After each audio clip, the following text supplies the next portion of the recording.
من كام شهر الدولار وصل 50 جنيه والناس قالت لك الجنيه خلاص مات. دلوقتي الدولار نزل من 50 ل 47 جنيه. طب ايه السبب؟ اول سبب الفلوس الاجنبيه رجعت تدخل مصر، في استثمارات دخلت من الخليج والسياحه رجعت بقوه وتحويلات المصريين في الخارج زادت. كل ده معناه دولار داخل وده بيقلل الضغط على الجنيه، وده غير حاجه اسمها رؤوس الاموال الساخنه. دي فلوس بتدخل بلدك عشان تستفيد من الفايده العاليه على الجنيه، ولما الفايده بقت مغريه الناس قالت طب ما نحط فلوسنا بالجنيه بدل الدولار، فالدولار اتزنق والجنيه اتفشخر. كمان في سبب مهم محدش بيلاحظه، العجز التجاري قل، يعني مصر بقت بتستورد اقل شويه وتصدر اكتر، ولما اللي طالع بالدولار بقى اكتر من اللي داخل الجنيه بقى بياخد نفسه اكتر. نيجي بقى للفايده السحريه. البنك المركزي المصري لعبها بذكاء، بعد ما رفع الفايده لفتره طويله عشان يوقف التضخم بدا يخفضها شويه لما الاقتصاد بدا يستقر، وده خلى الناس اللي كانت محتفظه بالدولار تقول طب خلاص نبيع الدولار ونستثمر بالجنيه، فزاد المعروض من الدولار ونزل السعر. الموضوع زي لعبه شد حبل بين الدولار والجنيه، كل مره البنك المركزي يشد من الناحيه الصح الجنيه يتقدم خطوه لقدام، العالم كله بيتقلب. ما تنساش ان الدولار نفسه وقع عالميا، البنك الفيدرالي الامريكي وقف رفع الفايده والدولار فقد جزء من قوته قدام عملات تانية زي اليورو والين. يعني حتى بره مصر الدولار مش في فورمته، وده انعكس علينا هنا. الدولار نزل شويه عالميا، الجنيه استغل الفرصه وقال له تعالى هنا يا جامد.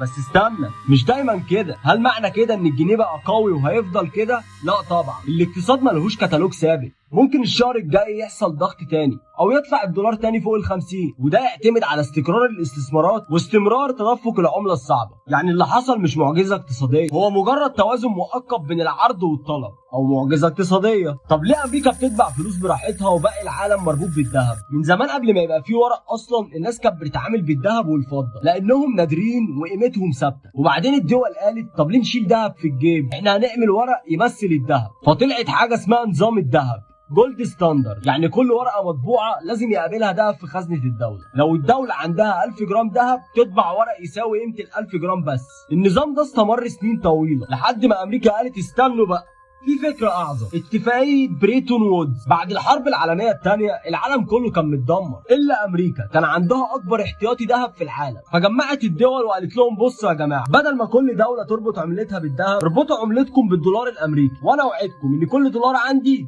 عليه ذهب في الخزنه. الناس وافقت، وبكده بقى الدولار هو عمله العالم الرسميه، وكل العملات بقت بتتحرك على اساسه، والذهب بقى مربوط بالدولار. امريكا تبدا تلعب بالنار. مع الوقت امريكا بدات تصرف كتير، حرب مع فيتنام، برامج ضخمه، مساعدات لكل الدنيا، بس كان عندها مشكله صغيره، الفلوس خلصت. فالحكومه قالت طب ما نطبع شويه دولارات كده ونشوف. وبما ان العالم كله كان بيقبل الدولار على انه ذهب محدش شك في الاول، لحد ما فرنسا قالت لحظه واحده يا جماعه، احنا عندنا مليارات الدولارات عايزين نحولهم لذهب. راحت امريكا قالت هو في الحقيقه الذهب مش كفايه، وبكده انكشف السر.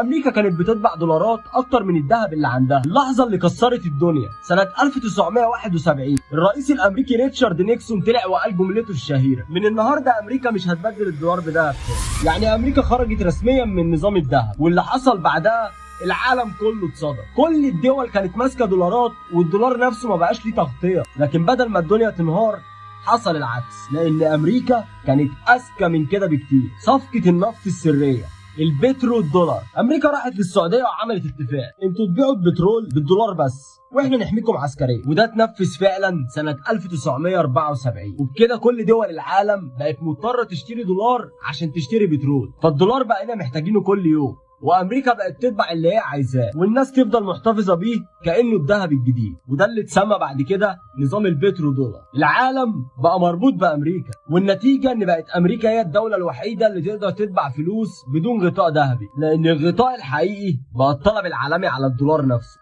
اما باقي الدول لو طبعت اكتر من احتياطها عملتها تنهار فورا. يعني امريكا بتطبع والدنيا كلها بتشتغل علشانها. طب امريكا مديونيتها كام دلوقتي؟ الرقم الرسمي لحد اكتوبر 2025 37 تريليون دولار، يعني 37 الف مليار دولار. تخيل كده لو كتبت الرقم كامل هيبقى بالشكل ده، وده اعلى مستوى في التاريخ الامريكي كله. مفيش اي وقت قبل كده كانت الحكومه الامريكيه غارقه في ديون بالشكل ده. طب الديون دي جايه منين؟ الديون دي مش كلها قروض من دول، لا هي بتتقسم لجزئين رئيسيين، ديون عامه بابليك ديبت، ودي اللي امريكا واخداها من المستثمرين، من المواطنين نفسهم، مش من صناديق التقاعد، ودي تشكل لوحدها حوالي 26 تريليون دولار. الجزء الثاني الديون الداخليه، يعني الحكومه مديونه لنفسها، زي ما يكون صندوق الضمان الاجتماعي في امريكا مديون لوزاره الخزانه، وده تقريبا 11 تريليون دولار. مين اكبر الدول اللي ماسكه سندات من ديون امريكا؟ اليابان حوالي 1,100,000 تريليون دولار، والصين حوالي 770 مليار دولار، المملكه المتحده حوالي 700 مليار دولار، والباقي متوزع بين دول اوروبا وسويسرا وكندا،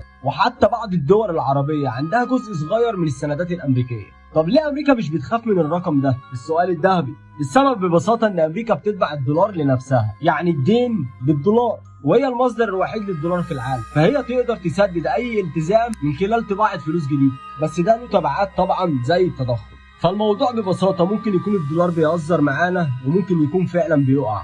والاجابه البسيطه على سؤال ليه امريكا بتطبع براحتها، لان العالم كله محتاج دولار، اما احنا بنطبع على قد اللي عندنا عشان ما حدش بيشتري جنيه عشان يشتري بترول. الموضوع مش سحر، هو ذكاء استراتيجي، وبدأ من 1944 واتقفل بقفل البترول سنة 1974. يعني الدولار مش ورق، ده سلاح اقتصادي بيحكم العالم لحد النهارده.